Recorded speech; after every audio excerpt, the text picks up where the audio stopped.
Portal to English 10B by H.Q. Mitchell and Marileni Malkoyani.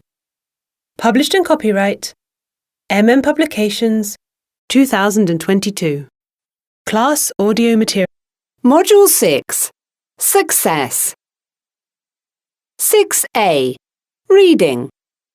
Winners, losers. Everybody enjoys winning. However, the concept of victory is so mysterious. Those who are successful make it seem so simple that we are all curious about how it's done. Perhaps that's why we love success stories. Here are a few snippets of success. 1. A reporter once asked a bank president what the secret of his success was. 2 words, said the bank president. Right decisions. When he was asked how he learnt to make these, the bank president gave a 1-word response. Experience. Hoping for a more satisfying answer, the reporter asked him how he got his experience. 2 words, said the bank president. Wrong decisions. 2. In another interview, a farmer who grew award-winning corn revealed that he shared his best seeds with his neighbours. The reporter was surprised that the farmer was risking being outdone by his neighbours. I know it seems irrational, but if I don't share, then the risk is greater, explained the farmer. When the wind picks up pollen from the corn, it blows it from field to field. If my neighbours grow bad corn, I will too. Unless I help them, I won't be able to grow good corn. We are all connected. 3. A shoe company once sent 2 salesmen to investigate the market of a developing country. Nobody will buy shoes here, said the first salesman confidently. They don't wear them. We will sell thousands of shoes in a year, reported the second salesman, a winner by nature. They are all barefoot. 4. In a fable by cartoonist James Thurber, there was a little moth that wanted to reach a star. If I were you, I wouldn't set such an unrealistic goal, said his mother. You will be much happier if you just do what all the other moths do and hang around candles and lamps. I'm going to reach my star, said the little moth while the other moths made fun of him. The dreamy moth was unaffected by their laughter and left. He kept flying up high as the other moths below were getting burnt by candles and streetlights. The moth was miles and miles away when he looked down and realized that he was the only moth of his family that was still alive. Without you, I wouldn't exist now, the moth said to the star that had saved his life. Listening. B. Listen to an expert giving a talk about the marshmallow experiment and complete the notes. Hello, my name is Dr. Tom Morris. I am here today to discuss how studies have shown that it is possible to predict whether people will be successful or not in their lives. Successful people seem to have specific characteristics that can be spotted from a very young age. A study which took place in the 1960s and 1970s managed to change the way we had understood the concept of success up until then. It was called the marshmallow experiment. A funny name for an experiment, but you'll understand why it was called that in a minute. It turns out that successful people aren't just intelligent, as most of us would think, but they also have the ability to control themselves and delay gratification. What do I mean by delay gratification? Well, it is the ability a person has to refuse a reward now and be patient enough to wait for a bigger or greater reward later. It's a simple idea, and when I tell you about the experiment, I'm sure you will understand it clearly. So let's go on to discuss the experiment. It involved a group of 4-year-olds that had to sit in a room with only a table and a chair in it. The experts showed each child a marshmallow and told them that they had 2 options. The first was that they could eat the marshmallow at any time they wanted to, but If they were impatient and ate it right away, they wouldn't get another one. The other option? If they waited for 15 minutes, they would get a second marshmallow to eat. The experts then left the room and left the children alone to decide. I know it sounds like a long time for young children to wait. You might say that even 5 minutes would be long enough. However, the results showed that it wasn't an impossible task for some. About 1 out of 3 children managed to wait the appropriate amount of time and get a second marshmallow. The experts then asked themselves, what will happen to these children in the future? The amazing thing is that they contacted the children after about 15 years and investigated whether they could be considered successful or not. What did the experts discover?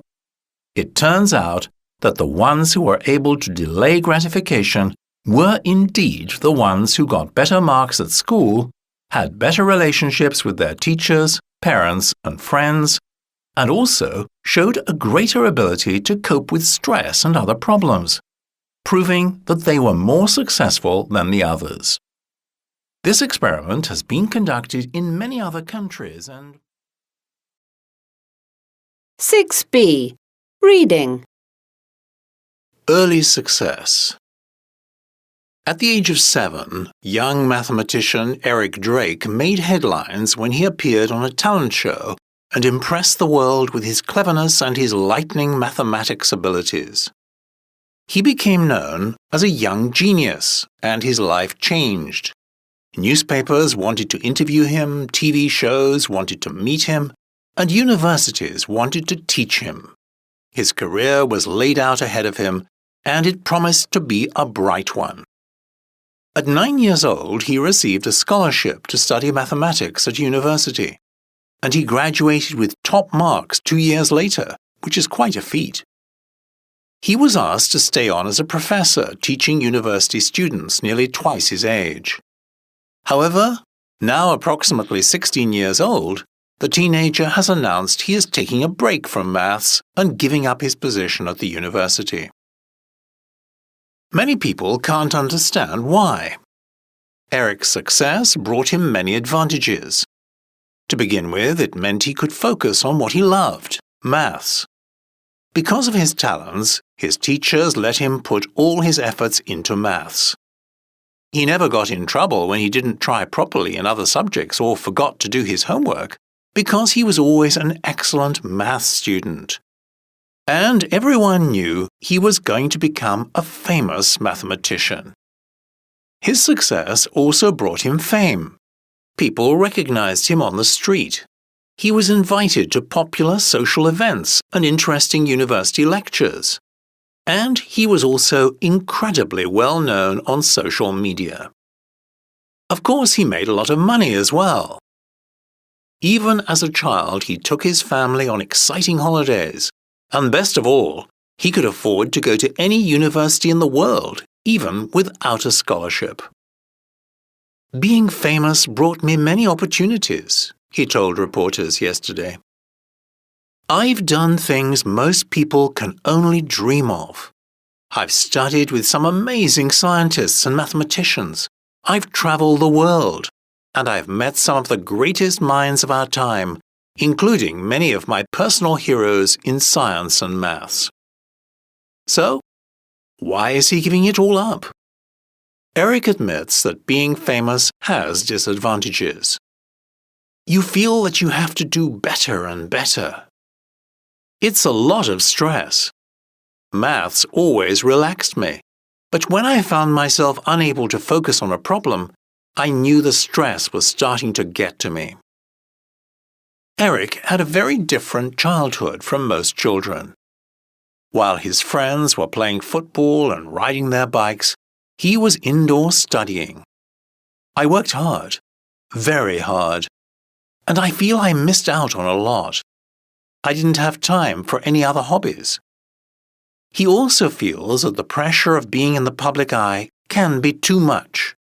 He recently closed his social media accounts because he was tired of thousands of people watching his every word when all he wanted was to chat to his friends. For Eric, the disadvantages of his success were just too great. For now, he says he wants to spend some time on his own, read some books, and maybe learn a language. He still has a passion for maths, though, and plans on working in the field again when he's older, when he hopes people will no longer see him as a celebrity. Listening. B. Listen to part of a radio program and check your answers to the questions above. Welcome back. Liz is here with me to check the answers to our Record Breakers quiz. I think I got all the answers right this time. OK, let's see what you've got. What is the longest distance travelled on a bike in 24 hours without the rider's feet touching the ground? Well, I was going to put 8,905. But then I realised that's longer than the Tour de France, a race which lasts for 21 days. So I chose 890. Well done. What about the next one? The longest beard? Well, they all seem pretty amazing to me, but I went for 1.4 metres. I'm afraid you're wrong. Was it only 82 centimetres? I say only, but that's very long as well. Not that I would know. I've never tried to grow a beard. No, it's actually 2.3 metres. Get out of here. That's taller than the tallest basketball player. I know, it's pretty unbelievable, don't you think? OK, on to the next one. How many records were broken at the London Marathon in 2011? Now, this one confused me a little, because there are only a few winners, so there can't be 35 records broken. I'm going to say 0 because I think it's a trick question. Well, it is a trick question. There were 35 records broken, but they were mainly for being the fastest wearing a particular costume or running backwards, that kind of thing. I see. Well, I couldn't know that. What about the underwater wedding question? What did you guess? Well, I didn't actually guess. I remember seeing it on TV when it happened. That's cheating. No, I just happened to know the answer. Anyway, there were only about 130 people at my wedding, and I thought that was a lot. So how they managed to get 275 people in that lake, all with scuba gear, was pretty amazing. On to the last question. How many T-shirts did Sanath Bandara wear at once? I have no idea about this one, but I'm guessing 357 is way too many. Let's say 257. You're right. He must have been pretty hot in there. No doubt. Intonation. Listen and repeat. Notice the intonation and rhythm. 1. If you ever need help, just give me a call. 2. Unless we hurry, we'll miss the bus. 3. When you believe in success, you succeed. 4. If I were you, I wouldn't make fun of people. 5. If Mary lived closer, we'd visit her more often. Module 6. Review. Workbook listening. Listen to 5 people talking about their dreams and hopes. For speakers 1 to 5, choose from the list A to H what each speaker says. Use the letters only once. There are 3 extra letters which you do not need to use. Speaker 1. Ever since I can remember, I've always wanted to be a Cambridge University student. I just never saw myself anywhere else. I imagine myself walking down the old halls, looking out the stained glass windows onto the grass and visiting the river on a lazy afternoon. By the time I finished secondary school, though, the fees were 3 times as high, and my family really couldn't afford to get a loan. So that was the end of that dream. Sometimes people tell me I could still go for it, but I'm so busy with work now. I can't pause my life and go back to being a student. Speaker 2. When I was growing up, all I wanted to become was a lorry driver. I loved the idea of driving around the world, taking time to admire miles and miles of land. I also liked the idea of being alone with my thoughts, not feeling the need to talk all the time or have another person near me. In fact, I believe that having all that time to think helps you keep calm and focused. It makes you appreciate a lot of things you wouldn't otherwise. My parents said that they weren't happy with my choice of career, but that didn't stop me. I started driving lorries 10 years ago and I haven't looked back. Speaker 3. My dream?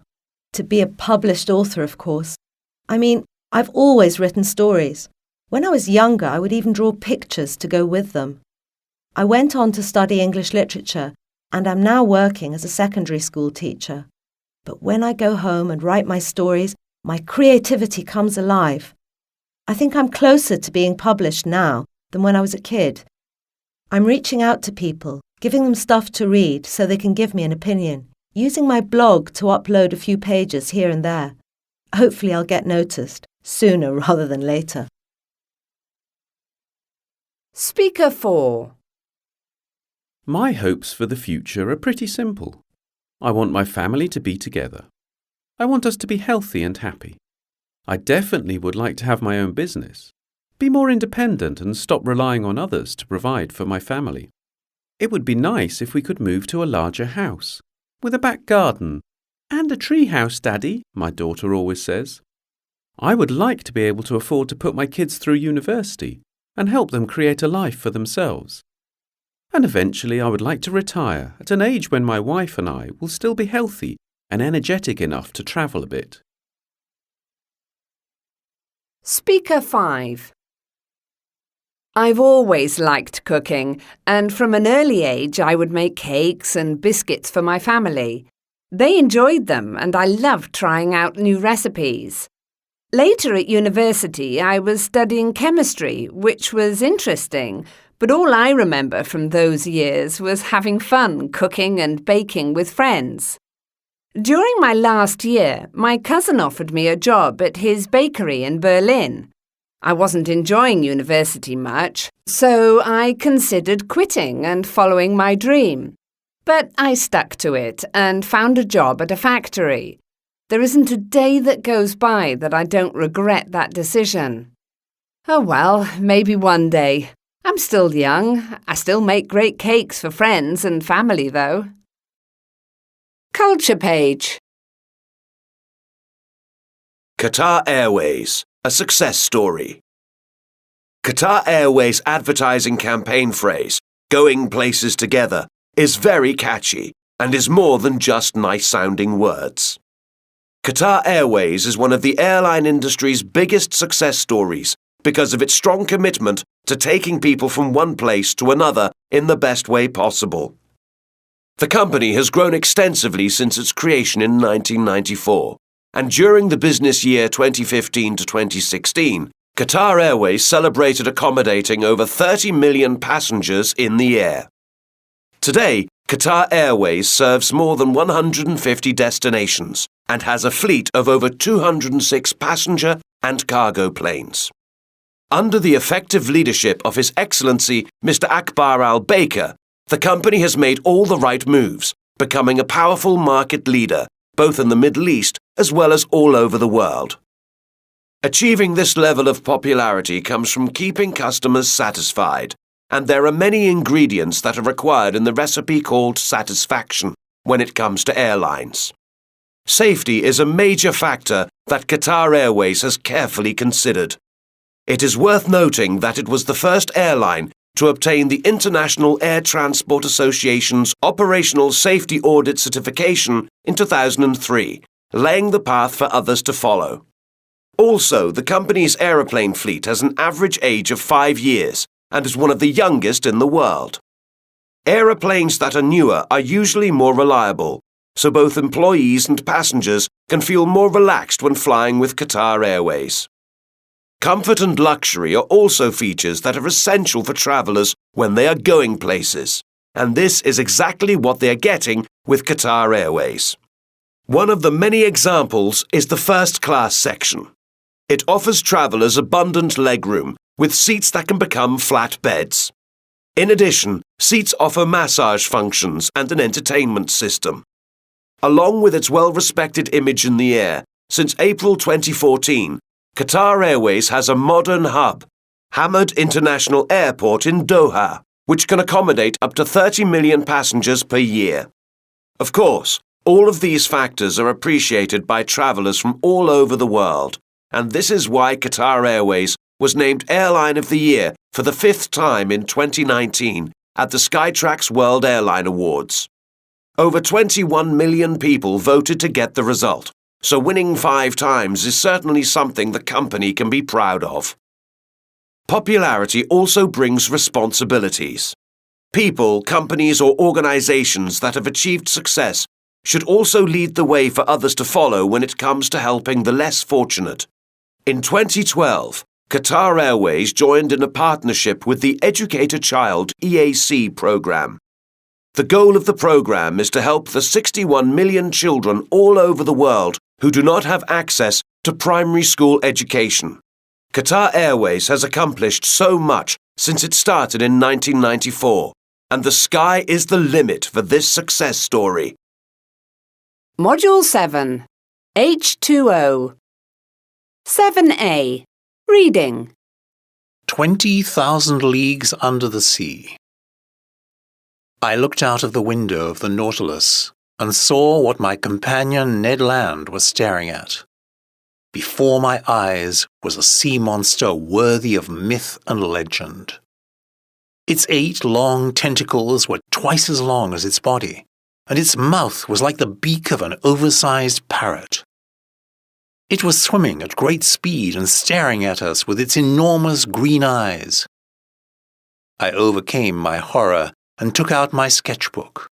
This was an excellent opportunity for a marine biologist. Suddenly, the Nautilus stopped.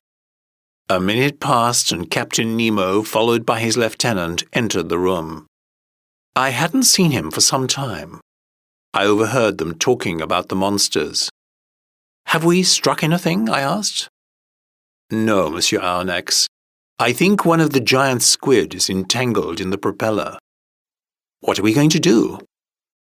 "We are going to fight them, man to beast," he said. "Man to beast?" I exclaimed. Captain Nemo gave the order to rise to the surface. About 10 men with hatchets headed towards the central staircase. I took a hatchet and my companion Ned Land grabbed a harpoon. As soon as one of the sailors at the top of the ladder opened the door, it was pulled off with great force.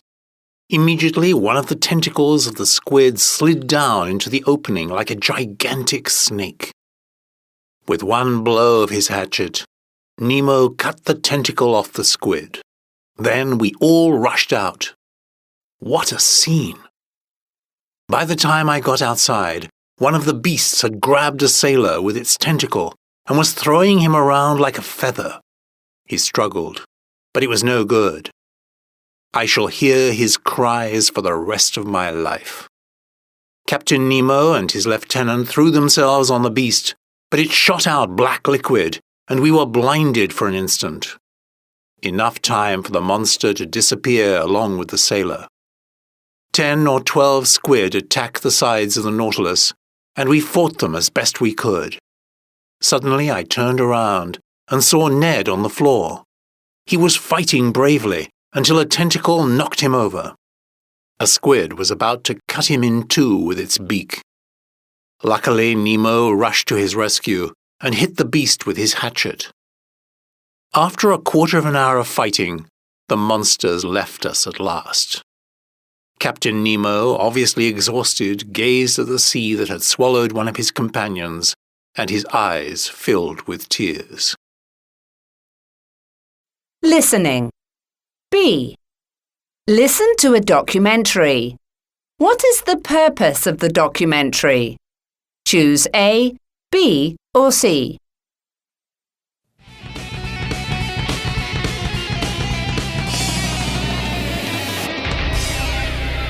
Wild world. Hi, I'm Jack Fuller, and this week on Wild World, we're exploring the seas and oceans of the world and discovering why the Earth is known as the blue planet. Here I am on this island, right in the middle of the Atlantic Ocean, around 1,600 kilometres off the coast of Africa and 2,250 kilometres from the coast of South America. And here, every year from about November to May, green sea turtles visit the island to lay their eggs deep in the sand. They are huge creatures, about 1.5 metres long, sometimes weighing more than 300 kilograms. As you can see, it is night now, and if we're lucky, we'll be able to see some baby turtles come out of the sand and head towards the water. This is the most dangerous time of their lives, as seagulls and crabs attack and eat them. And once in the water, they have to avoid fish too. Only a few will survive, and those lucky enough to reach adulthood in 20 or more years' time will return here to lay their eggs. Some travel 2,500 kilometres to find the exact beach where they were born.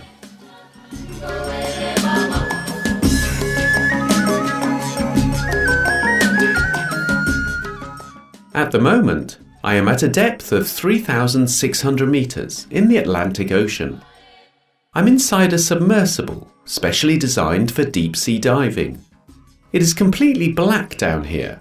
The temperatures are close to freezing and the pressure is enormous. However, there are living creatures down here, and if I'm lucky, I should be able to see what I'm looking for. There it is, an anglerfish. The reason we can see this animal is because it has a light coming out of its head. Anglerfish use this light to attract other fish and eat them. It is a very useful thing to have at this depth. Of course, this isn't the deepest part of the ocean. For that, you need to travel to the Mariana Trench in the Pacific Ocean. There, the depth is over 10,000 metres, and very little is known about the bottom of the trench, where very few people have ever been. In fact, more people have been on the surface of the Moon than the seafloor of the Mariana Trench. But amazingly, you can still find small life forms down there. I'm sitting in a boat off the coast of North America, and I'm waiting to see one of my all-time favourite animals. The blue whale is simply the largest creature that has ever existed on our planet. It can measure up to 33 metres long and weigh up to 200 tonnes, whereas the heaviest dinosaur was only around 90 tonnes. Just to give you an idea of what we're talking about, a blue whale's heart is the same size as a small car. These creatures can also swim very fast, reaching speeds of 74 kilometres per hour. Before they began to be hunted, there were about 240,000 blue whales in the Antarctic alone. Today, sadly, they are an endangered species, and their population worldwide is estimated to be between 5,000 and 12,000. Wait, I think I see something. Yes, there's one.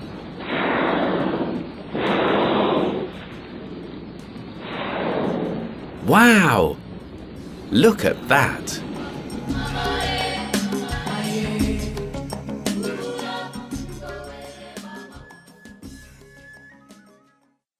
C.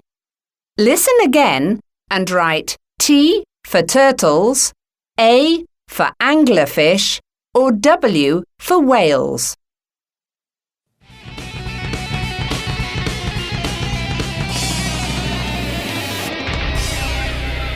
Wild world. Hi, I'm Jack Fuller, and this week on Wild World, we're exploring the seas and oceans of the world and discovering why the Earth is known as the blue planet. Here I am on this island, right in the middle of the Atlantic Ocean, around 1,600 kilometres off the coast of Africa and 2,250 kilometres from the coast of South America. And here, Every year from about November to May, green sea turtles visit the island to lay their eggs deep in the sand. They are huge creatures, about 1.5 metres long, sometimes weighing more than 300 kilograms. As you can see, it is night now, and if we're lucky, we'll be able to see some baby turtles come out of the sand and head towards the water. This is the most dangerous time of their lives, as seagulls and crabs attack and eat them. And once in the water, they have to avoid fish too. Only a few will survive, and those lucky enough to reach adulthood in 20 or more years' time will return here to lay their eggs.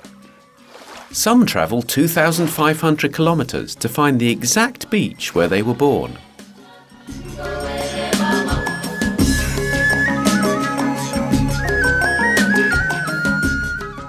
At the moment, I am at a depth of 3,600 metres in the Atlantic Ocean. I'm inside a submersible, specially designed for deep-sea diving. It is completely black down here. The temperatures are close to freezing, and the pressure is enormous. However, there are living creatures down here, and if I'm lucky, I should be able to see what I'm looking for. There it is, an anglerfish. The reason we can see this animal is because it has a light coming out of its head.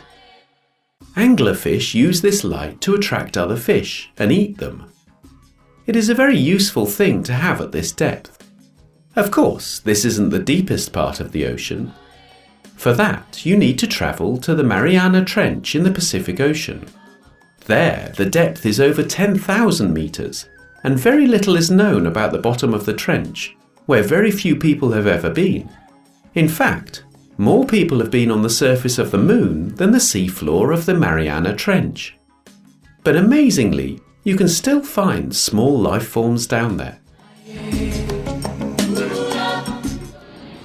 I'm sitting in a boat off the coast of North America, and I'm waiting to see one of my all-time favourite animals.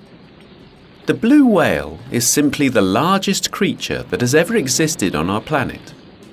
It can measure up to 33 metres long and weigh up to 200 tonnes, whereas the heaviest dinosaur was only around 90 tonnes. Just to give you an idea of what we're talking about, a blue whale's heart is the same size as a small car. These creatures can also swim very fast, reaching speeds of 74 kilometres per hour. Before they began to be hunted, there were about 240,000 blue whales in the Antarctic alone. Today, sadly, they are an endangered species, and their population worldwide is estimated to be between 5,000 and 12,000. Wait, I think I see something. Yes, there's one.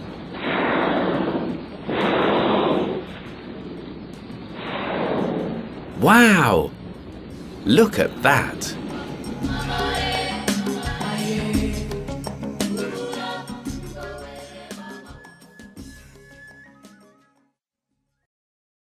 Seven B. Reading. Q&A. H2O. 1. A friend of mine says he uses up 7,600 litres of water a day just from his diet. Is this possible? Bob, Liverpool. 2. Is it true that half of the world's population hasn't got access to clean running water? Abdullah Al-Khor. 3. I've heard that drinking 8 glasses of water a day is good for our health. Would it do me any good if I drank double that amount? Rima, Doha. 4. With 72% of the Earth's surface covered in water, why do people keep talking about a water shortage? Sandy, Perth. A. Actually, the total amount of water on the Earth is a huge 1 sextillion, 260 quintillion litres approximately. Did you know that the same water that exists on our planet today has been around for millions of years? All this water is always in motion, evaporating from oceans, travelling through the air, raining on the land, running through rivers, and even through our bodies. The supply of fresh water, however, is limited to just 3% of the total amount, and there are fears that it won't be enough to keep the world population alive. After all, the human population has increased in size, and the fresh water supply has decreased because of pollution. B. Many of us have never bothered to link the food on our plate with the 70% of our planet's fresh water used in agriculture.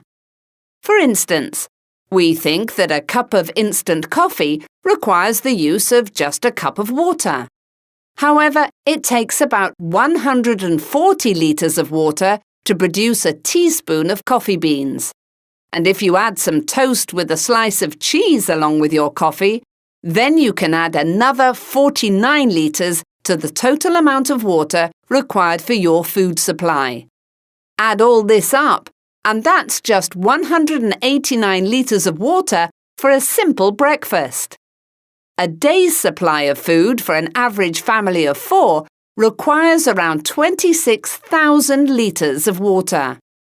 This doesn't even include the amount of water they use when having showers, flushing toilets, doing the washing, or washing up. C. Most of us take it for granted that we can turn on the tap and have a glass of cold water whenever we want. According to the United Nations, however, half of the global population can't do this. In many places, families rely on the young female members who are forced to stop school just to collect water for their family. They can often walk for 3 or more hours a day to the nearest swamp or river to collect water that is full of germs. The World Health Organization, WHO, says that 3.4 million people die yearly from water-related diseases. More specifically, every 20 seconds, a child dies from drinking dirty water. Every week, 42,000 people die from diseases caused by unsafe water. D. Water is a source of life, but sometimes you can get too much of a good thing. A person who has drunk more water than they need can suffer from water intoxication. People have even died in water drinking competitions because of imbalances created in their body when they consumed too much too quickly. Other people at risk of water intoxication are athletes, such as marathon runners. The symptoms of water intoxication include nausea, headaches, and vomiting, as well as muscle weakness. Pronunciation. A. Listen to the following extracts from the listening activity on page 89. The is not pronounced the same in all cases. Can you see why? We're exploring the seas and oceans of the world and discovering why the Earth is known as the blue planet. Here I am on this island, right in the middle of the Atlantic Ocean. B. Read the sentences below and try to pronounce the correctly. Listen and compare your answers. 1. The island of Sicily is the largest island in the Mediterranean Sea. 2. The Grand Canyon is in the USA. 3. The oceans contain 97% of the Earth's water. 4. The underwater mountain range, Mid-Oceanic Ridge, has peaks higher than those in the Alps. Listening. A. Listen to a radio interview about World Water Day. Which of the following topics are mentioned? Hello, this is Jeff Atkins. Today on our show we've got a special guest, Tom Summers, who is here to tell us about World Water Day. What is World Water Day, Tom? On World Water Day, lots of events are organized around the world to raise awareness about water issues. Many of us take water for granted, but there are millions of people around the world who haven't got access to clean water. So every year, on the 22nd of March, World Water Day turns our attention to this constantly growing problem. It's a big problem, Tom. What does World Water Day try to achieve, though? Basically, its goal is to inform people about the problem of water shortage. It is getting bigger because of the increasing world population, changes in our lifestyles, pollution, and climate change, and unfortunately, it leads to a shocking number of deaths around the world. This year, many events will take place in cities all around the world, including ours. Speakers will educate us on how we can save water. What kind of events take place on World Water Day? Well, one example is the Walk for Water event. In many countries, women and children have to walk as far as 7 kilometers to find water every day. The Walk for Water event is a great way to show people the importance of water. It's an event mostly for schools. However, anybody can take part. Participants walk for nearly 7 kilometers while carrying a backpack filled with 7 liters of water. Last year, 350,000 people walked for water in cities all around the world. Wow, that's a large number. Have you got any advice for our listeners? How can they help out?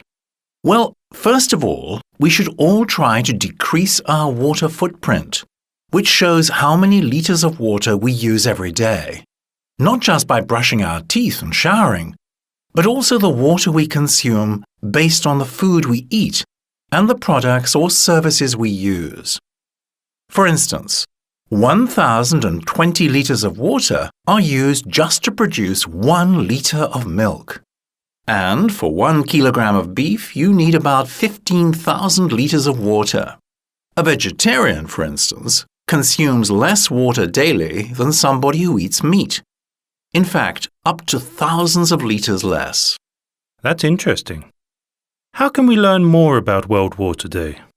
On our official website, you can find out how we can help out in different countries and watch videos of World Water Day events from last year. It's also a great place to find out details about future events. Well, sounds great. Now, let's go to a break. B. Listen again and choose the best answer. A, B, C or D. Hello, this is Jeff Atkins. Today on our show we've got a special guest, Tom Summers, who is here to tell us about World Water Day.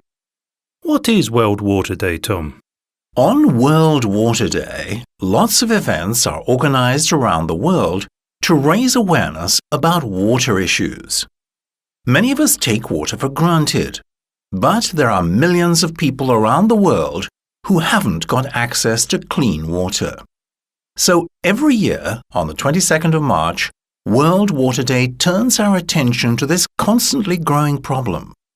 It's a big problem, Tom. What does World Water Day try to achieve, though? Basically, its goal is to inform people about the problem of water shortage.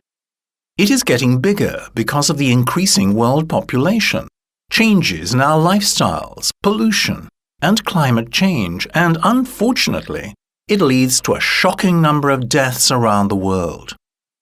This year, many events will take place in cities all around the world, including ours. Speakers will educate us on how we can save water. What kind of events take place on World Water Day? Well, one example is the Walk for Water event. In many countries, women and children have to walk as far as 7 kilometers to find water every day. The Walk for Water event is a great way to show people the importance of water. It's an event mostly for schools. However, anybody can take part. Participants walk for nearly 7 kilometers while carrying a backpack filled with 7 liters of water.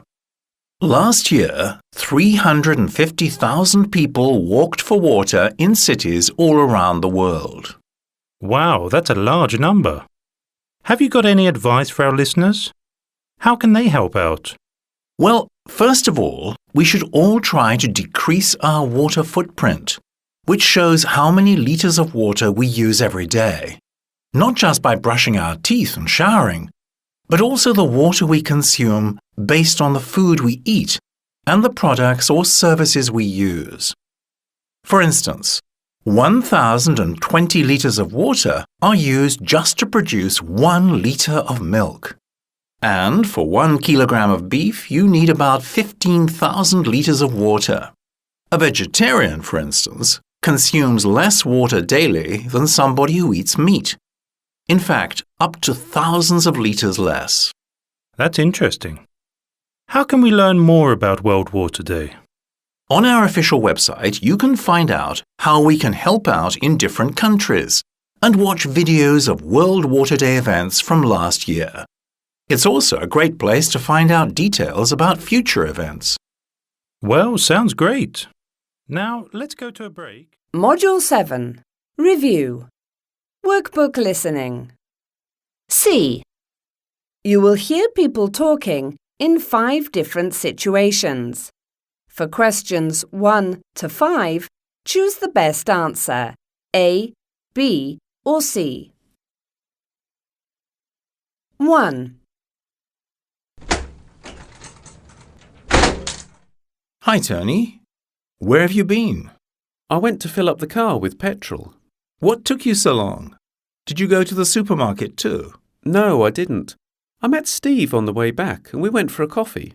Oh, okay. Can you go to the corner shop later and get a few things? Sure. 2. Hello, Jack. You just got back from holiday, right? Yes, I had a great time. The Amazon is wonderful. Wow. I didn't know you were such an adventurer. Did you go on a trip down the river? No. So you just explored the rainforest? It must be amazing. Do you have any nice photos to show me? Yes, I do, but they're of the sunset from the Amazon balcony on the 7th floor. Ah, so you stayed at the Amazon, where we went a few years ago. Why didn't you say so? Come on, can you imagine me in the other Amazon? I wouldn't survive a minute. 3. So, are you ready for your cruise, Julia? I suppose so. You don't seem very confident. I just hate packing, that's all. Choosing what to take and what to leave, it's a nightmare. Yes, that can be annoying. But don't let it ruin your trip. Don't worry, I'm going with some old friends from university, so I have no doubt that I'll have a great time. I'm not sure I've met your university friends. Really? They're coming over in a while. Stay so you can meet them. 4. And that's what happened with my blog, Ian. Let me see if I understand you correctly, Natalie.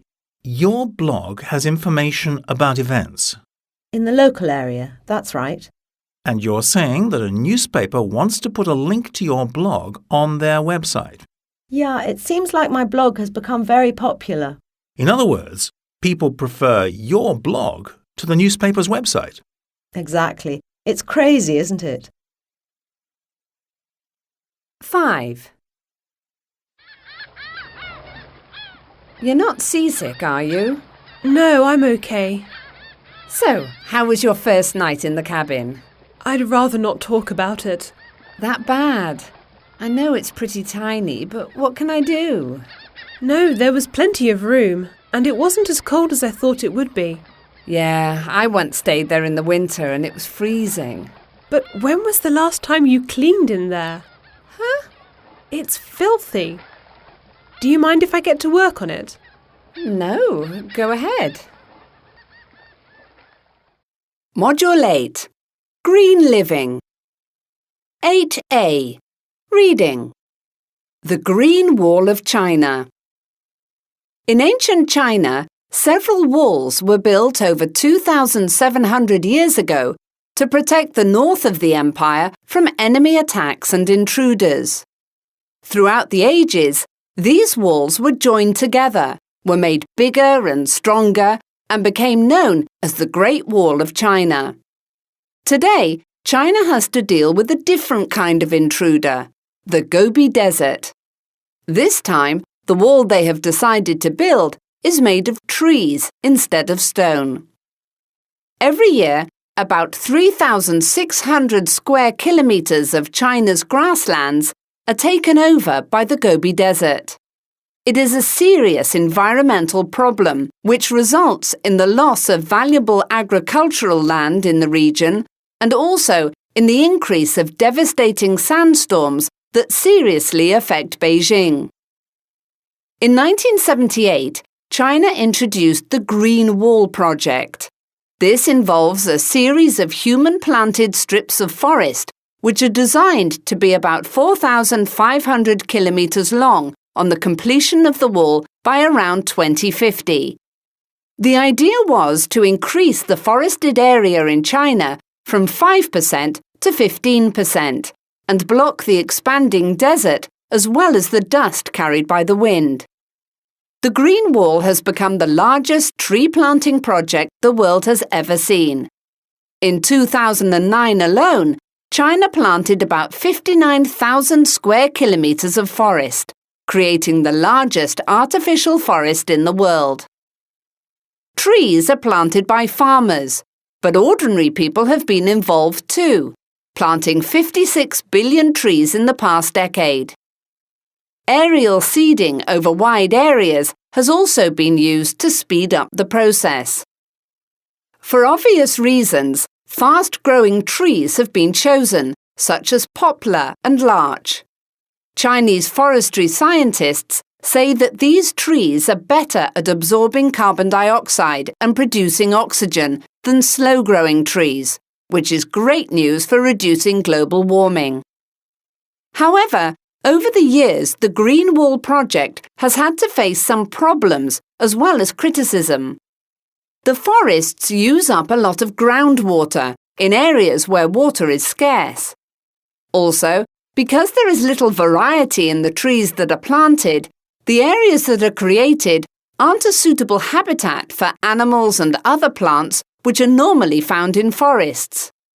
It is also believed that completing the project simply isn't possible, and at the current rate, it would take 300 years to reclaim the land that has become desert. Will the Gobi Desert be held back by the Green Wall? Only time will tell. Whatever the outcome, it seems like a step in the right direction. Listening. A.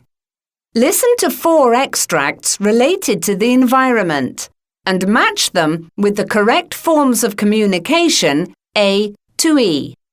Write 1 to 4. There is one extra form of communication which you do not need to use. 1. After several days of heavy rains and thunderstorms, severe floods were faced in the farming region 100 kilometres west of the city centre. Crops were destroyed and homes were damaged from the increased levels of water. Farmer and resident of the area John Peters told our correspondent that this is the worst flood he has ever seen. Most of his fields are completely covered in water and many of his family's personal belongings are ruined, leaving him devastated. Farmers are concerned and they want to save as much as possible of this season's crops. Officials are promising that relief measures will be taken immediately. 2.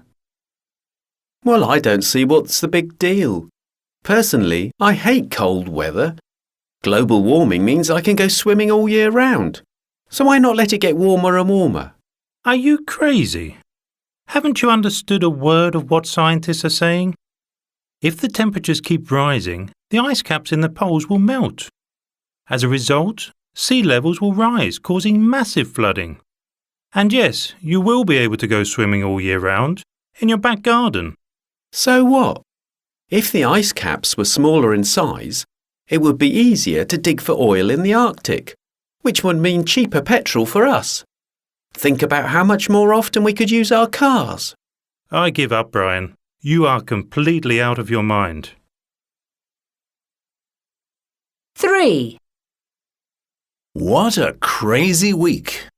Tomorrow you'll need your coats and boots because it's going to snow.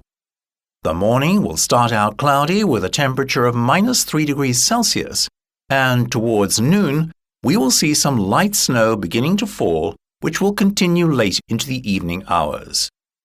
We will probably have about 5 centimeters of snow, so don't expect to be making any snowmen just yet.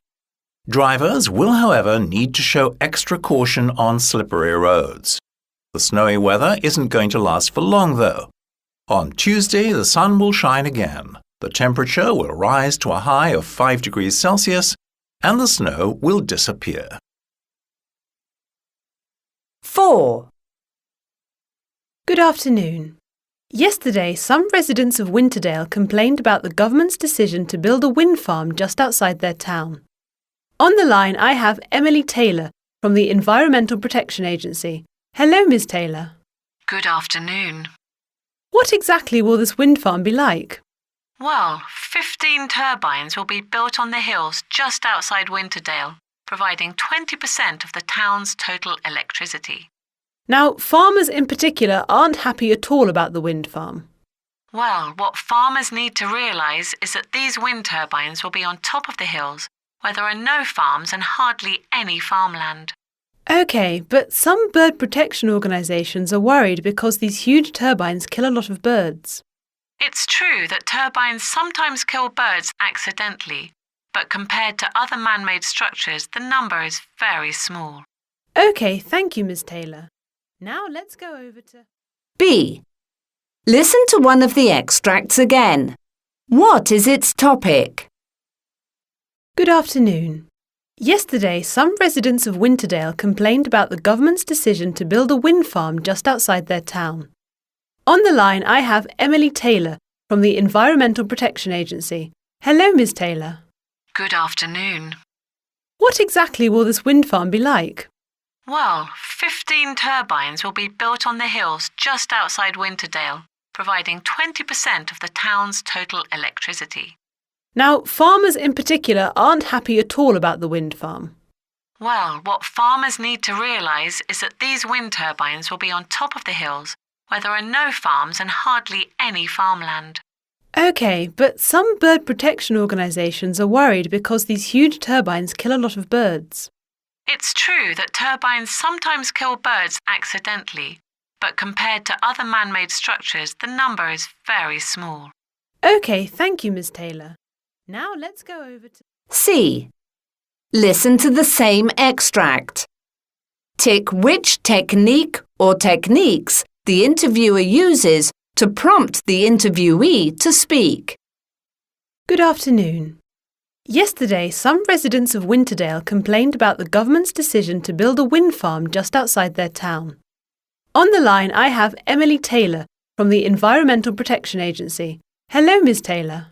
Good afternoon. What exactly will this wind farm be like?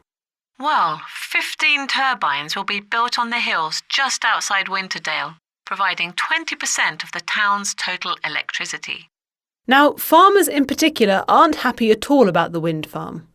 Well, what farmers need to realise is that these wind turbines will be on top of the hills, where there are no farms and hardly any farmland.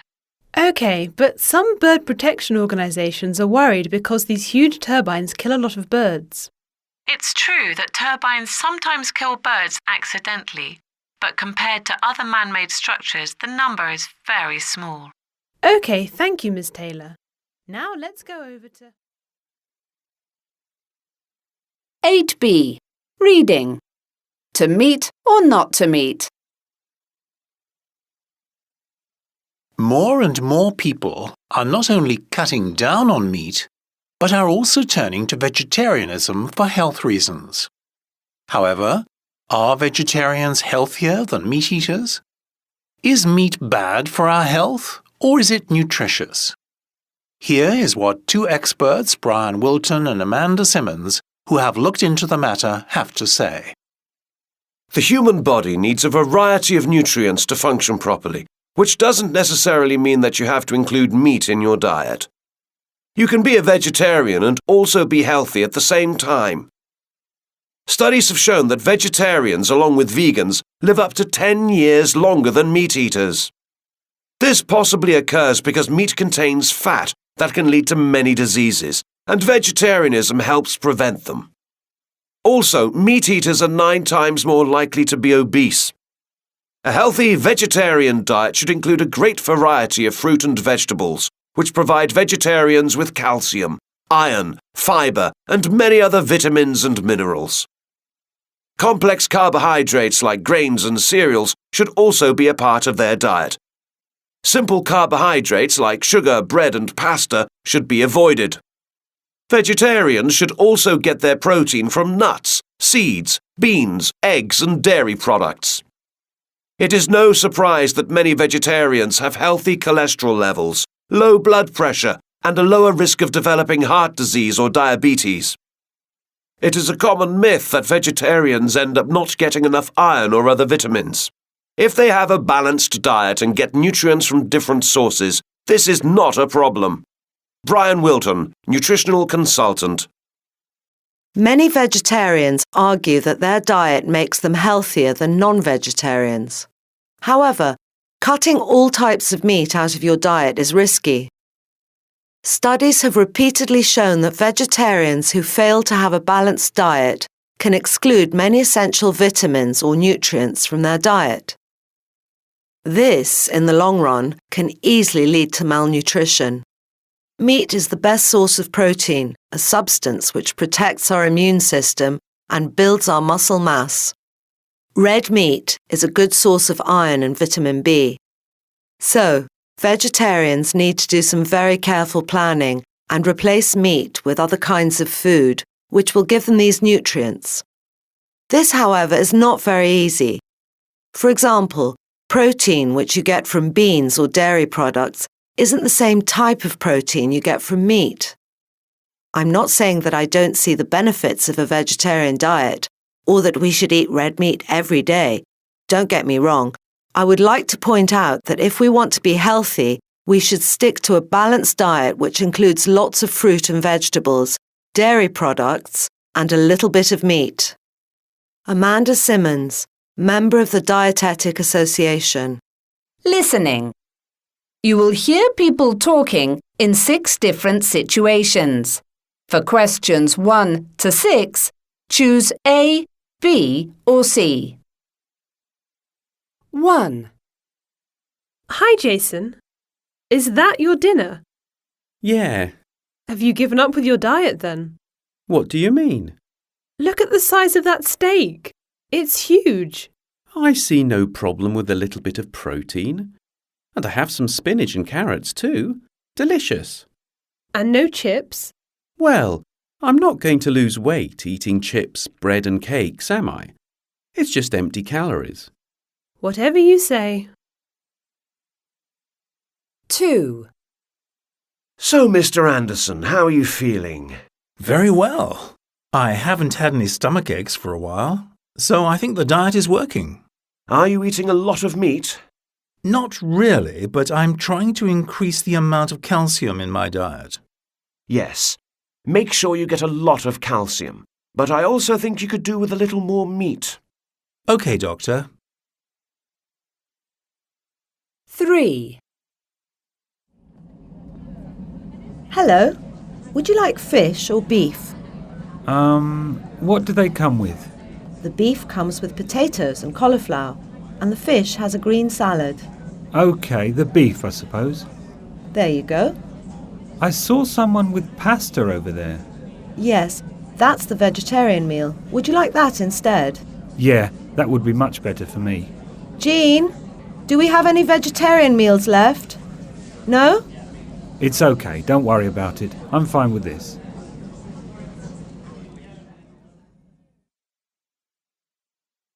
4. OK, the chicken is looking very nice there in the oven. Let's get to work on the dessert. What are you going to prepare, Erica? My summer fruit salad. It's a recipe from my new book, and all you need is a variety of fruit to get different types of vitamins. Here we have some pears, apricots, and I always like to add a few strawberries. It would have been nice if we had some watermelon, but don't worry, it'll be just as refreshing. OK, First, we cut our lovely fresh pears and put them in a bowl. Can I help with that? Sure, go ahead.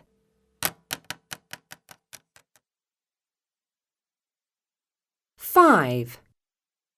You can become overweight or obese when you eat more calories than you use. Your body needs energy to function and to be active. But if you take in more energy than your body uses, you will gain weight. Many factors can play a role in becoming overweight or obese. These factors include behaviour patterns, such as not eating healthily or not getting enough physical activity, environment, and culture. Or sometimes it can simply be in your genes. 6. Excuse me, can you help me out? What's this dish here on the menu? Stuffed aubergine. That's aubergine with chopped tomatoes, mushrooms and grated Parmesan cheese on top, baked in the oven. It's delicious. And the aubergine special? Well, that's stuffed aubergine, but it also includes shrimps. And mushrooms? Yes, unless you don't like them and you want to replace them with something else. Well, I'm not a big fan. Can we just leave them out? Of course, no problem. So, one aubergine special. Module 8. Review. Workbook listening. C. Listen to two people talking in a shop and write T for true or F for false. Hello, Sophie. Hi, Jason. I haven't seen you here before, have I? No, you haven't. This is my first time here. I was told it's a good place for organic food. Yes, it is. If you want to avoid all those chemicals that poison your body, it's the best place to buy your fruit and vegetables. Oh, come on. Not all non-organic food is that bad. Well, in my opinion, it's best to avoid it. So why have you decided to start buying organic food? Well, my doctor advised me to eat more fruit and vegetables. So I thought I might try a few organic things. Good for you. It's the best choice. I suppose so. But how can I be sure that all these products they're selling are actually organic? What do you mean? Well, how can I tell the difference? Don't worry, this shop is well known for its produce. It only sells healthy organic food, and everything is fresh and tasty. I suppose if I want to lose some weight, I might as well enjoy what I'm eating. You're not overweight. Well, I'm not exactly thin. And the rest of my family has huge weight problems. So I try to watch my weight as much as I can. Eat less meat, that sort of thing. I haven't eaten meat for 10 years. And I'm thinking about giving up dairy products too. What?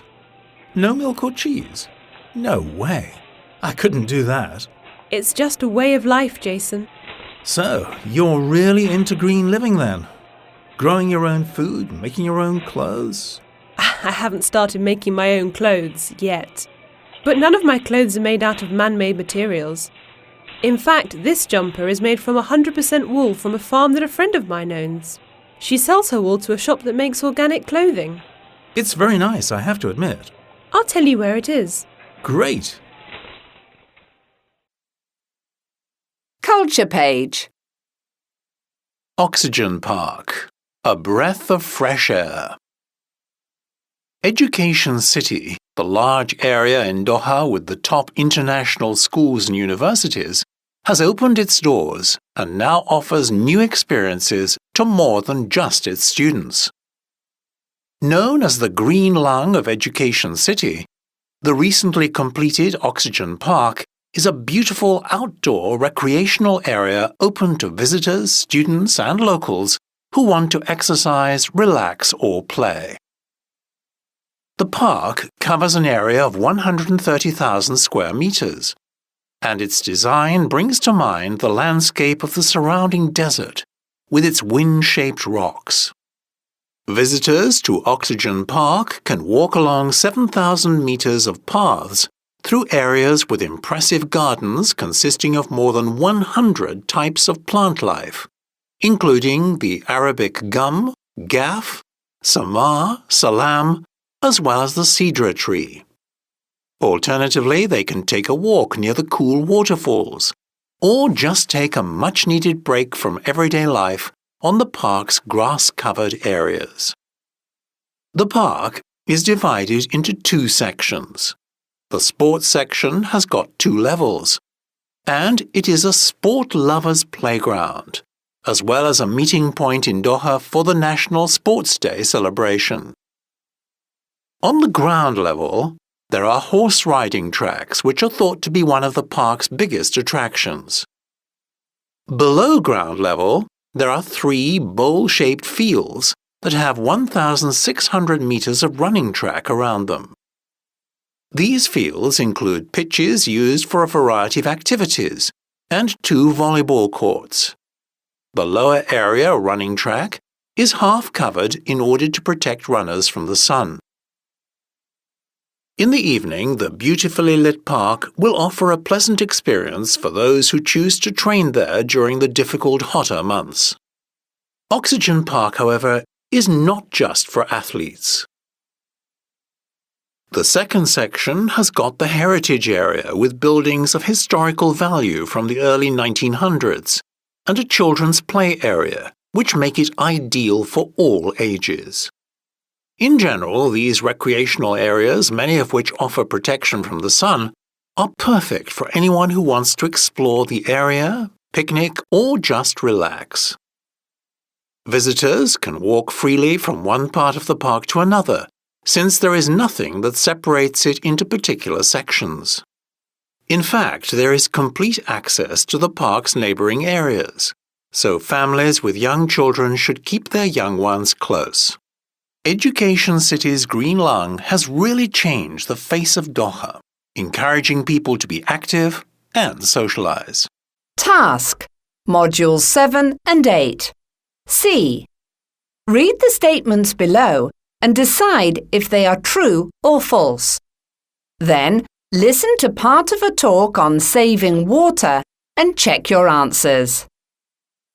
There are many ways to save water in our daily lives. Leaky taps or toilets waste a lot of water. For example, a leaky toilet wastes over 757 litres of water a day. So, it can really help to check your house for leaky taps and toilets, and fix them right away. A tap that leaks about 20 drops per minute does not seem like a big deal. However, if you knew that this tap can waste over 2,500 litres of water a year, I'm sure you'd consider fixing it. Also, changing a few things in our daily habits can help save a great deal of water. We have all been told not to brush our teeth or wash our face and leave the water running. Just imagine that by turning off the tap while brushing your teeth, you can save up to 757 litres of water a month. Additionally, taking shorter showers can also help save water. Experts say that if we could make our showers 5 minutes shorter, we would be able to save over 1,300 litres of water each month. Using the dishwasher is much more efficient than washing up by hand, but only if you fill it up. If you use the dishwasher for only a few plates or glasses, you will end up wasting more water. So always remember to run your dishwasher as well as your washing machine only when they are full. That way, you can save up to 3,800 litres a month. Module 9. Preferences. 9A. Reading. Decisions. We like to believe that before we make a decision, most of the time, we take all the facts into consideration and take our time to think about all the options carefully. However, this just isn't the case. In fact, experts believe that only 5% of our decisions are based on a rational thought process. So, what factors influence our decision-making process? We often leave decision-making to our instincts. Scientists have proved that if we had the choice, we'd prefer to avoid pain or misery rather than gain something. In fact, we're twice as happy when we try to avoid a bad situation than when we experience a good one. This is why when companies send spam email, they use phrases like, how to avoid, don't miss out, what never to eat when, etc., because people are more likely to open them. There are also physical factors that affect our decision-making. An experiment where people were asked to give their impression of a fictional person while holding a cold or a hot cup of coffee was conducted by an expert. Those holding the hot cup believed the person to be warmer and more sociable than those holding the cold cup. So, when temperatures rise, the more likely we are to trust strangers. Stress is another factor which affects our decisions, but we can't measure this very easily, especially as different situations are more or less stressful for different people. Researchers have found, though, that women tend to be more conservative about decisions when stressed, whereas men tend to make riskier choices. It may come as a surprise, but every day from the minute we get up, we have to make countless decisions, like what to wear, what coffee to have, which lift to take, and so on. Each choice, no matter how unimportant, makes our brain a little bit more tired, and without realizing it, this affects our decision-making. This means we are much more likely to make decisions that we regret at the end of the day. That's why you often see important people like presidents wearing the same 3 suits all the time. This is because they want to limit the small choices and spend more brain power on the bigger ones. When it comes to decision-making, most people would rather have a wide range of options to choose from. Again, however, research indicates that this does not necessarily lead to wiser decisions. In an experiment, one group of people had to pick from a selection of 30 bars of chocolate, and another group from a selection of 6. Initially, those who chose from the larger selection liked the idea of having variety, but ended up being unhappy with their choice and regretted it more than those who chose from 6. Living in the modern world, we are bombarded with options and choices that we think will make us happier. The question is, do they? Listening. B. Listen to a person giving a talk on money. What's the purpose of the talk? Today, we are going to talk about money and how to use it wisely. First, it is important that young people learn not to spend all their money. Let's say you have £1. Most of you would probably say, "It's only £1," and spend it all. True, it isn't a lot of money, but developing the right attitude towards money is important. One suggestion that I consider worthwhile is the 70-30 plan. The 70-30 plan means that you can spend only 70%. With the 30% that is left, you should divide that into 10, 10 and 10. You should give 10% to charity. It is very important to be generous and give to others. People often say, money can't buy happiness, but the truth is, it sometimes can. Little is more rewarding than giving to others. Then another 10% should be invested. For example, if you invest that money by spending it on education now, it will help you get a better job and earn more in the future. The final 10% should be used to create passive income. One of the most common ways of creating passive income is to put money into an investment account at a bank. The bank will invest your money in one of their projects and will give you a percentage of the profits it makes. You can earn a passive income, in other words, you earn money without working. Now that we have looked at how we should use money, we need to consider how to spend the 70% wisely. It is always a good idea to shop around and compare prices.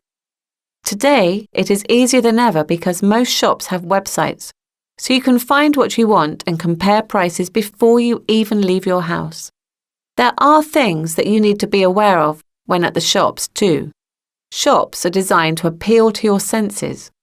Things like pleasant scents or even special lighting are used to make goods seem more attractive and make you want to spend more time looking around the shop.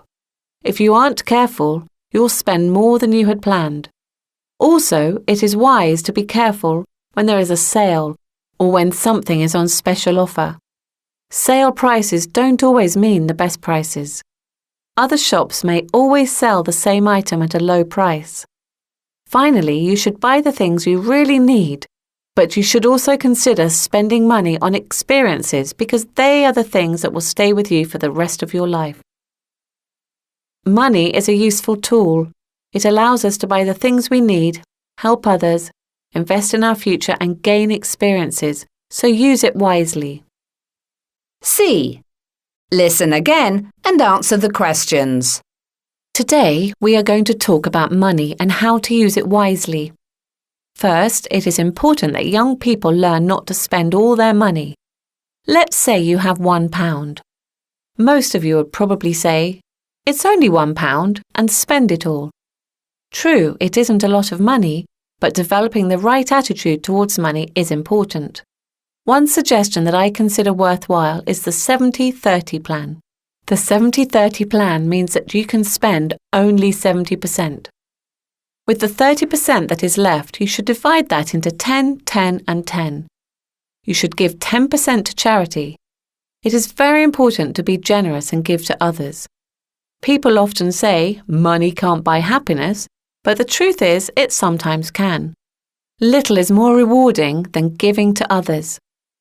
Then another 10% should be invested. For example, if you invest that money by spending it on education now, it will help you get a better job and earn more in the future.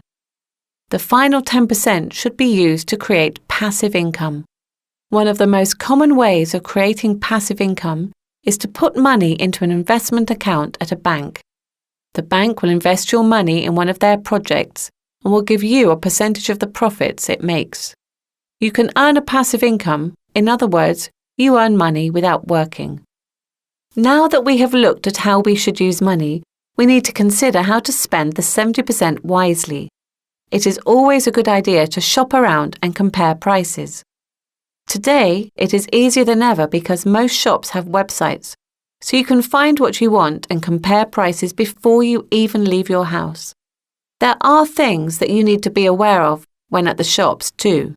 Shops are designed to appeal to your senses. Things like pleasant scents or even special lighting are used to make goods seem more attractive and make you want to spend more time looking around the shop. If you aren't careful, you'll spend more than you had planned. Also, it is wise to be careful when there is a sale or when something is on special offer. Sale prices don't always mean the best prices. Other shops may always sell the same item at a low price. Finally, you should buy the things you really need, but you should also consider spending money on experiences because they are the things that will stay with you for the rest of your life. Money is a useful tool. It allows us to buy the things we need, help others, invest in our future and gain experiences, so use it wisely. 9b. Reading. A. Fitness tracker. £35. Shipping £2.50. In stock. Reviews. Friends recommended I buy the FitTime waterproof fitness tracker, and I'm so happy I took their advice. This tracker has a great design and the screen is bright and clear, so it is easy to read in any light. It is so comfortable to wear that I often forget I'm wearing it. It has everything I want. It monitors my heart rate and blood pressure, and it counts how many steps I take and how many calories I burn. The battery lasts for over a week. The only thing that dissatisfied me was the instructions. They weren't easy to follow. But I found some videos on the net which were really helpful, and setting it up was actually quite simple. If you're looking for a high-quality fitness tracker at a great price, this is the one for you. B. Smartphone. £89. Free shipping. Reviews. If you see the advertisement for the Excelente XYZ32, you may easily be misled. I know I was. Actually, I bought the Excelente XYZ32 last month, and I was quite happy with it at first. It's a nice-looking phone, lightweight and easy to use. However, I decided to return it after only 2 weeks. I wasn't expecting a lot for such a low price, but the camera is really bad. Photos are usually out of focus. Also, it doesn't connect to the internet that easily. Yet that is not the most disappointing thing. The biggest problem is the battery. It only lasts for about 5 to 6 hours, and that is without much use, which is difficult if you are on the go like me. It is really worthless unless you don't expect much from a smartphone. There are definitely much better phones.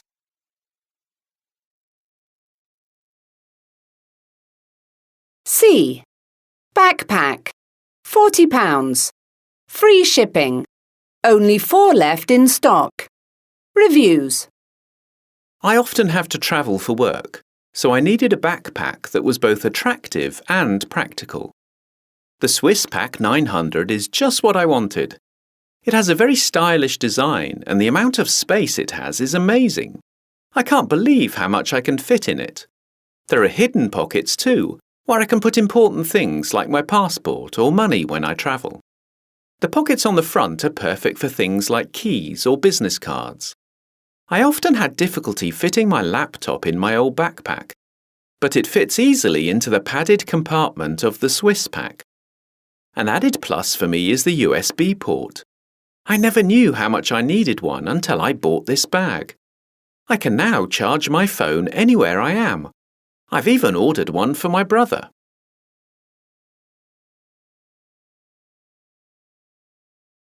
D. Video game. £63. Free shipping. Currently out of stock. Reviews. Odyssey Travel is one of the most incredible video games I've played.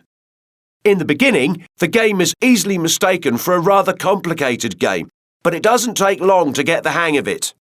The graphics are spectacular and the scenery is breathtaking.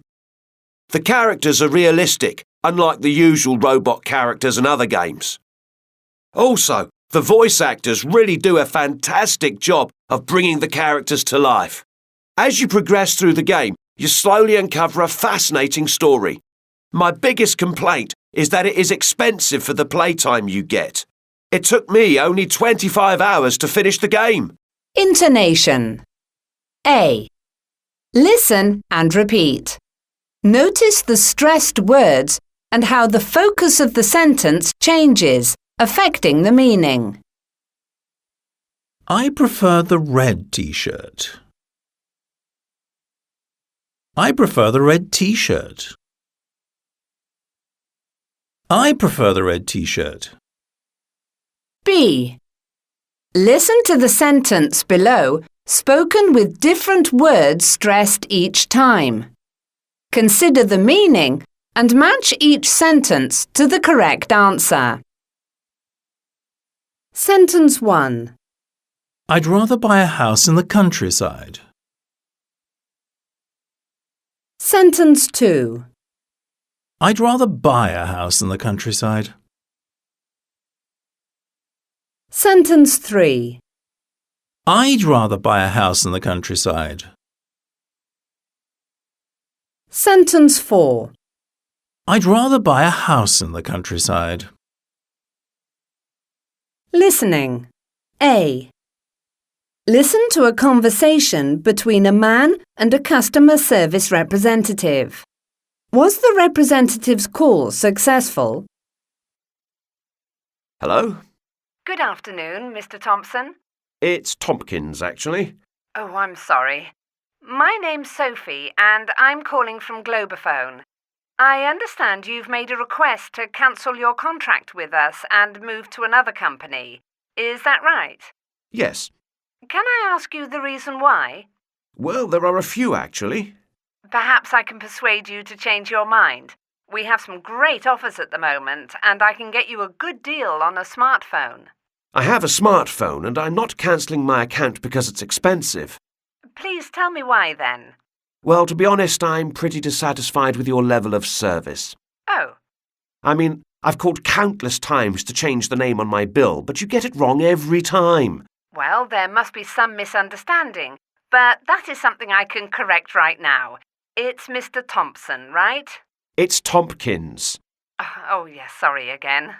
And another thing, whenever I need help and call the customer service helpline, I usually have to wait for half an hour before I speak to anyone. What time of day do you usually call? Does it matter? You advertise that you have a 24-hour customer service helpline. You're right about that, but... And what's more, I have no signal on my phone at my work. Everyone that doesn't have Globophone has no problem, but I have to go onto the roof to make a call. Well, we are improving the system at the moment, and most areas with problems will be fine in the near future. I'll believe that when I see it. But you know, the thing that really annoys me is that people from Globophone keep making endless calls and offering me special deals. I know you're trying to help, but it gets so annoying sometimes. It seems like you've made up your mind. I'm sorry to have bothered you, Mr. Thompson. B. Listen again and write T for true or F for false. Hello? Good afternoon, Mr. Thompson. It's Tompkins, actually. Oh, I'm sorry.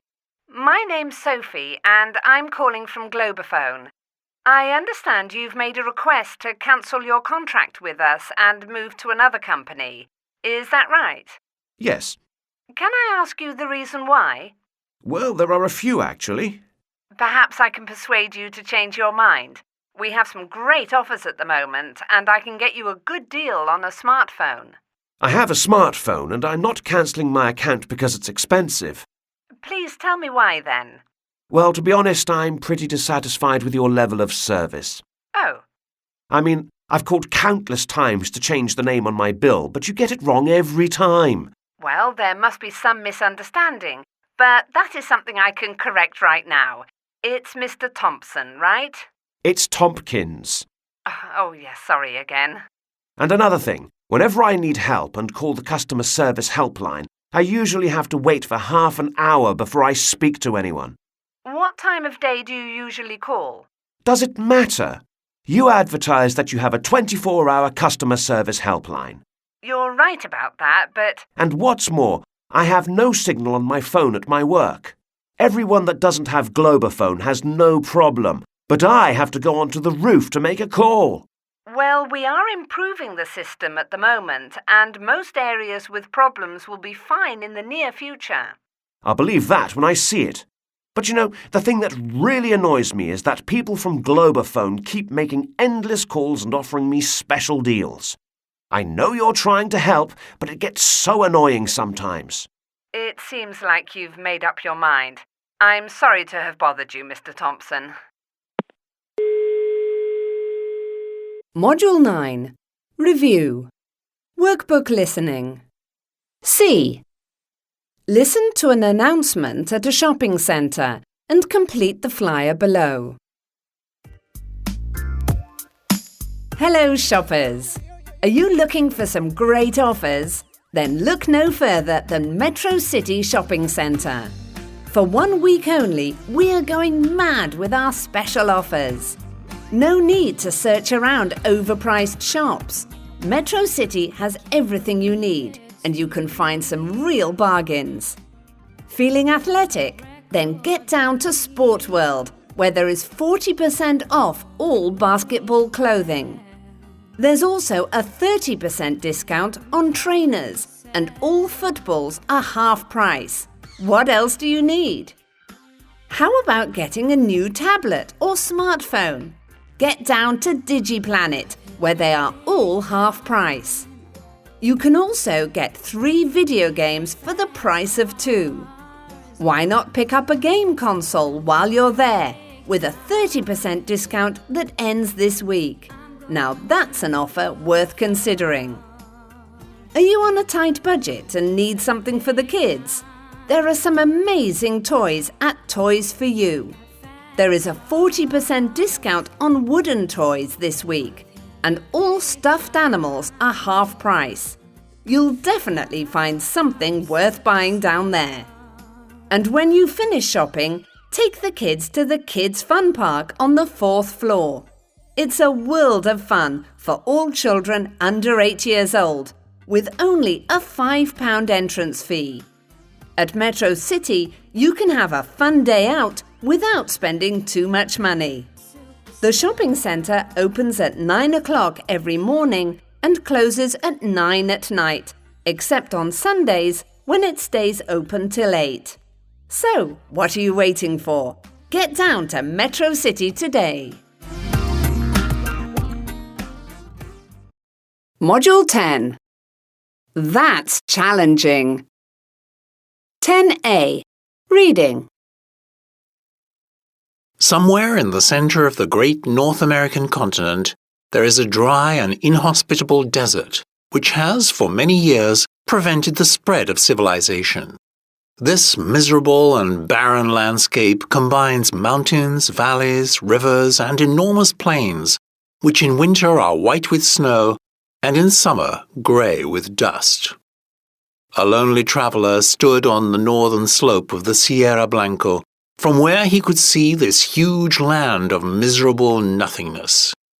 He looked at the great flat plainland and the chain of mountain peaks on the horizon in despair.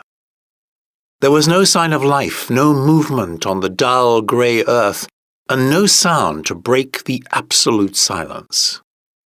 As he looked down, he saw a pathway that stretched across the desert. This was the path that so many adventurers had taken in the hope of finding water.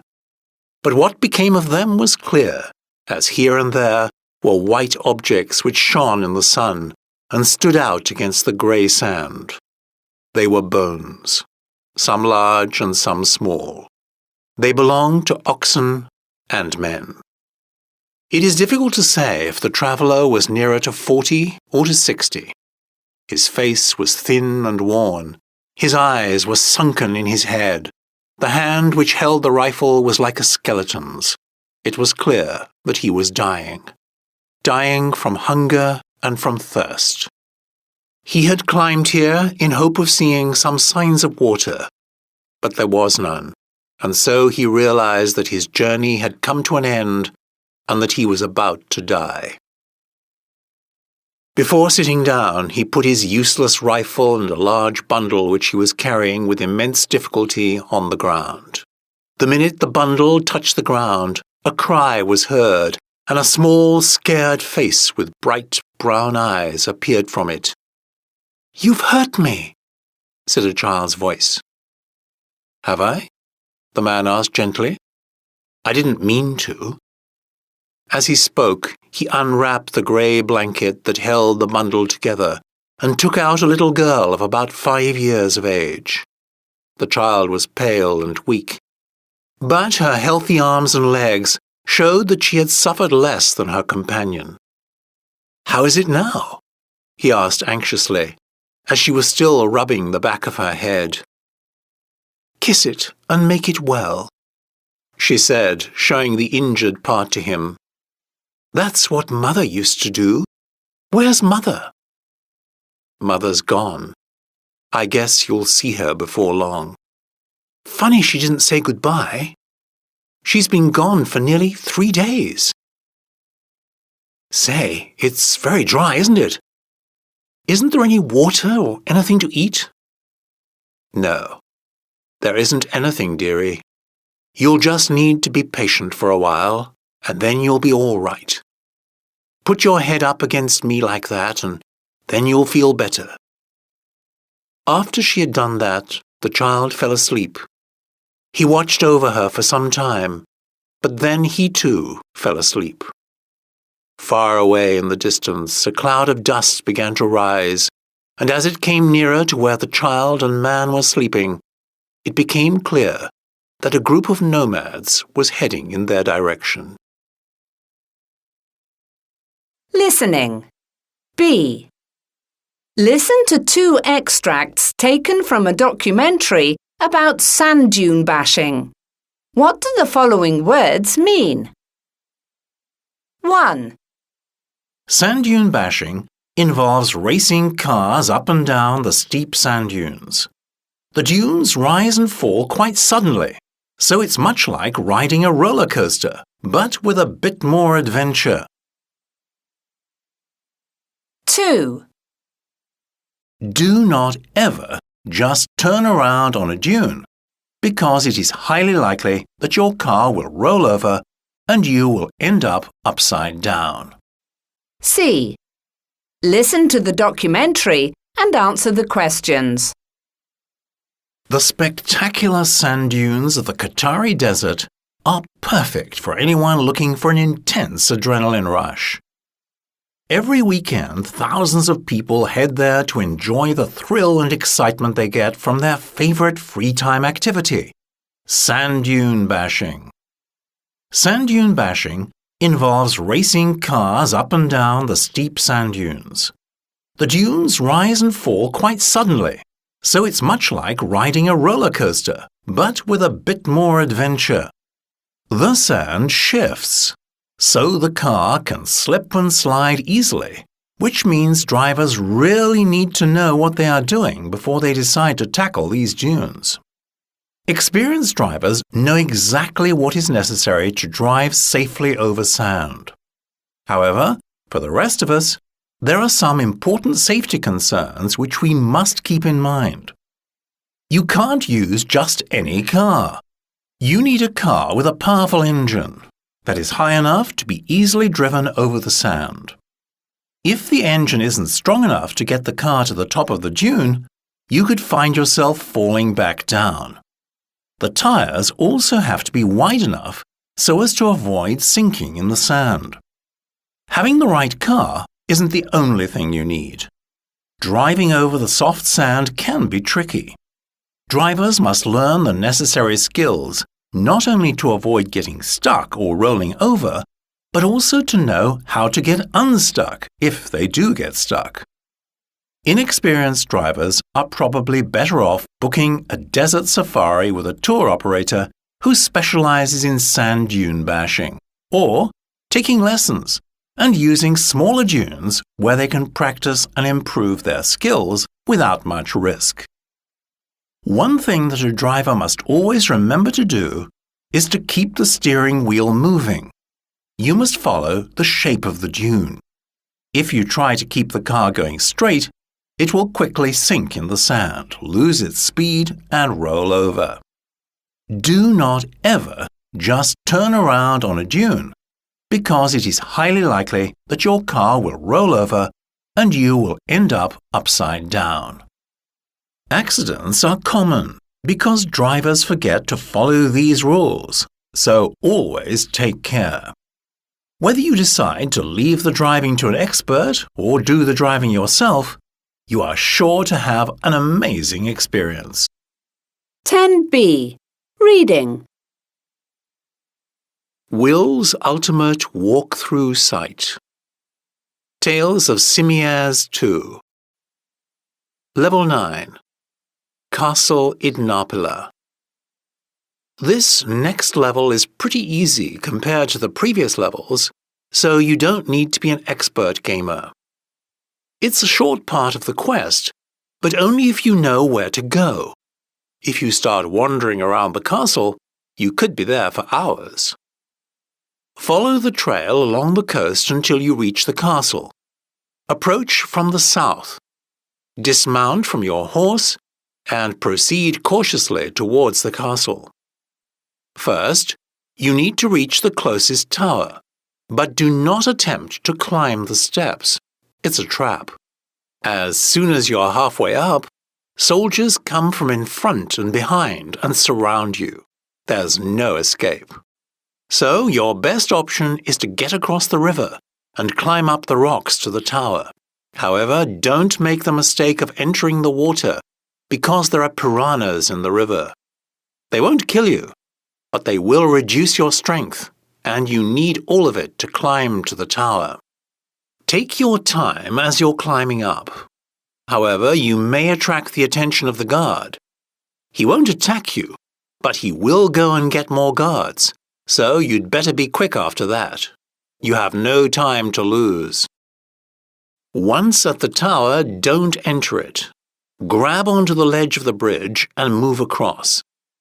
You need to be careful with the controls, and you need good reflexes at this stage. Make sure you don't fall into the water. Once on the other side of the bridge, be careful. There are 4 guards in the windmill.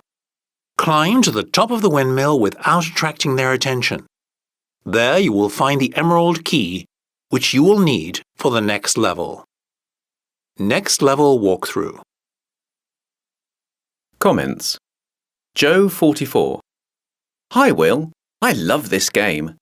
The sequel is so much better than the original. I hope they turn it into a multiplayer online game in the future. Great job on the walkthrough, by the way. I was really struggling with level 7 until I found your site. I was trying to kill that dragon with my bow and arrow, but there was no way. I would never have thought about using my sword. Amazing! But now I can't get past level 9. I found a good place to jump over the river, so no problem there. But every time I enter the tower, I wake up the guard and I lose a life. Any suggestions? I've heard there are some good cheats for this game, but I try to avoid using them generally. It ruins the game for me. Get back to me whenever you can. Listening. A.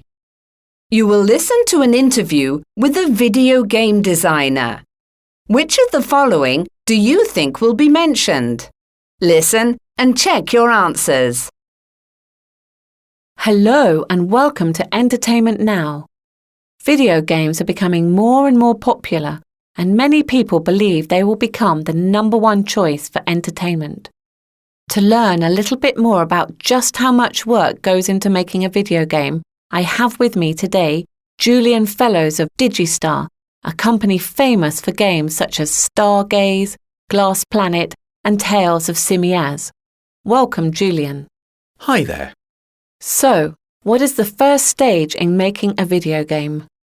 Well, every game begins with a story. The ideas for these come from game designers or outsiders, but more and more games are based on other forms of entertainment. Once the idea is there, writers and artists work together to make rough drawings of each scene of the game. I see. The next stage is to design the characters. It is important at this stage for artists to create the characters paying great attention to detail, because it's costly to change them later. The artist's sketches are transformed into a 3D character, and after about 5 days, we have a character that we can control and move around. In many games, designers study the movements of real people so that the game is very realistic. Designers also pay a lot of attention to the environment that the characters move around in. So, what's the next step? Next begins the real hard work. Computer programmers and engineers basically put everything together to make the game work. In modern games, it is a huge task and needs very powerful computers. Finally, after that comes the testing stage, where game testers play the game, checking every outcome to make sure there are no problems. And then the game is ready for the shops? Not quite yet. Then comes marketing and advertising. Games have trailers and teasers to advertise the game and get people excited before a game is released. It's no wonder that many people consider video games to be the future of entertainment.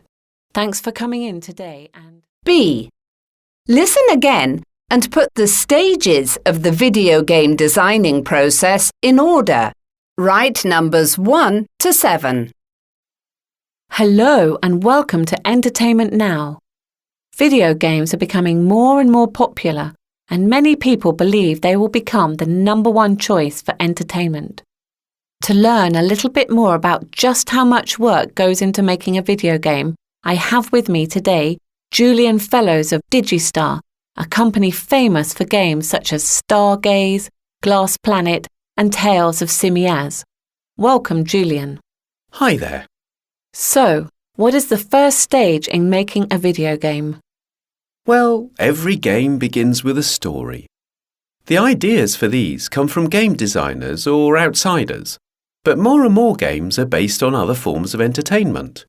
Once the idea is there, writers and artists work together to make rough drawings of each scene of the game. I see. The next stage is to design the characters. It is important at this stage for artists to create the characters paying great attention to detail, because it's costly to change them later.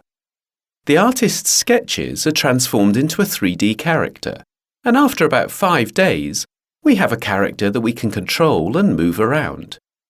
In many games, designers study the movements of real people so that the game is very realistic. Designers also pay a lot of attention to the environment that the characters move around in.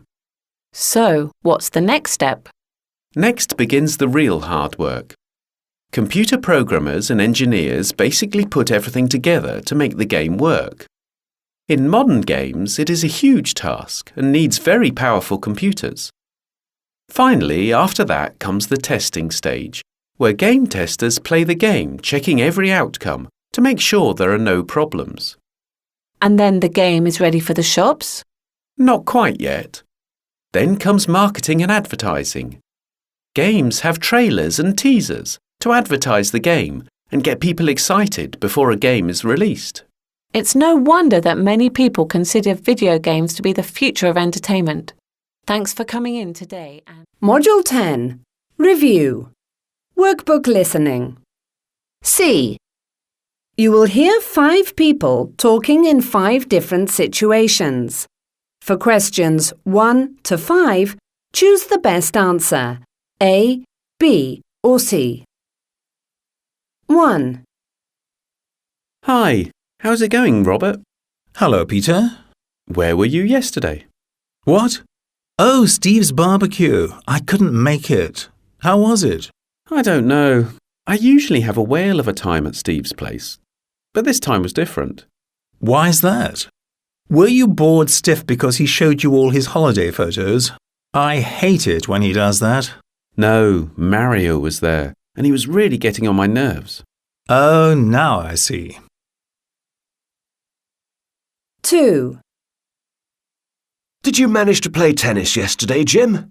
Yeah, I ran into some colleagues and we went to the courts in Hillside Avenue. That's where we used to play when we were kids. I know, and check this out. Eddie hurt his leg and couldn't play for half the game. Then it all came back to me. Timmy Wilkins broke his leg on that same court when we were at school, remember? Of course. Well, Eddie fell the same way, but luckily he didn't break it. I wonder what Timmy's doing these days. 3. Guess what? I went to the gym yesterday. What? You? Why? I had an aerobics class, that's why. That must have been tough. Why do you say that? Well, you never do any exercise.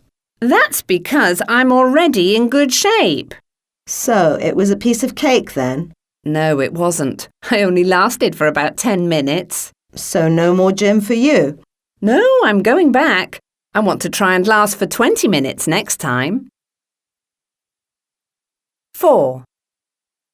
Oh, this is useless. What's up, Ollie? Having trouble with that video game again? Yeah, the first level was really easy, but I keep getting stuck on this one. Don't go down that street. There are lots of guards down there, and you'll lose a life for sure. Have you tried to look for a walkthrough online? Yeah, I've got one, but it tells me to go in the wrong direction. Look. Now I'm lost. Give it here. Let me try. Go ahead. I've lost interest in this game. 5. Hi, Celia. Have you figured out what you're going to do with that money yet? I've got an idea. You know, you can always give it to me. I could buy a new car. You don't need a new car. Anyway, it's not that much money. OK.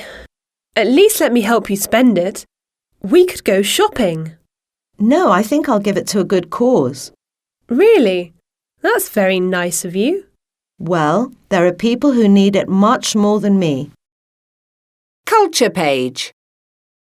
Mall of Qatar, a mall with personality. The word mall brings the same picture to almost everyone's mind. That of pleasant open spaces with a wide variety of shops and restaurants. Actually, the fact that most malls have got similar characteristics often makes it difficult to tell which part of the world you are in when wandering around them. However, some of the newest malls are trying to move away from this classic type of design and capture the imagination of their visitors. Among these is the Mall of Qatar. Although it's got everything you would expect to find in a mall, its original design and its many leisure options make it different from the rest. It is clear that many factors were taken into consideration when building the Mall of Qatar, so that no customer would leave dissatisfied no matter what their preferences are. One of the mall's most special features is that it's a live entertainment mall, the first of its kind in the region. There is a 360-degree stage that revolves. 4 very large screens, as well as professional sound and lighting systems, which make the experience more powerful. The Mall of Qatar live entertainment program has something going on 52 weeks per year and offers a wide range of choice, from acrobats to various cultural events. Visitors will jump at the chance to see somersaults and backflips in the air. No, not the mall again! This is a reaction that children often have when their parents tell them that they're going to the mall. A child being bored stiff is a thing of the past at the Mall of Qatar. Kids Mondo is an 8,000 square metre entertainment park, which is a child-size version of a real city with a central plaza, plenty of shops, a fire station, a police station and more. Kids Mondo even has its own money, the Kidla. Children get to interact, try out different types of jobs and explore the adult world in a controlled environment. On the other hand, older children's or teenagers' first choice will probably be Extremeland with its excellent gaming facilities. Those who come to the 500,000 square metre Mall of Qatar and just want to pass the time won't be disappointed either. There is an amazing area in the centre of the mall with lots of plant life and water fountains that are designed to make visitors relax. This 5,000 square metre area is covered by a 6,000 square metre glass dome, which is 30 metres high. Also, lighting designs throughout are works of art that will certainly grab the visitor's attention. Thousands of people from all over the world will have the chance to explore the Mall of Qatar during the 2022 FIFA World Cup, which will take place in Qatar. One of the stadiums for the event, Al Rayyan, is actually located next to the mall. Task, Modules 9 and 10. A. Listen to a radio advertisement and complete the flyer below. Does your car need a wash? Well, instead of going to your regular car wash, or even washing it yourself, get down to Lumsden University this weekend, where they are having a charity car wash. The event will take place at the university car park, where the students will be washing cars for a good cause. All day on Saturday the 4th from 8 in the morning till 8 in the evening, you can have your car washed by an expert team of cleaners. And the prices are pretty good too. Just £10 for the exterior of your car and £8 for the interior. If you want the full service exterior and interior, it will cost you only £15. That's not too bad. But the main thing is that all the money raised will go to homeless people in the area. The students are aiming to raise £1,000. So, if your car is dirty, you know where to take it this weekend.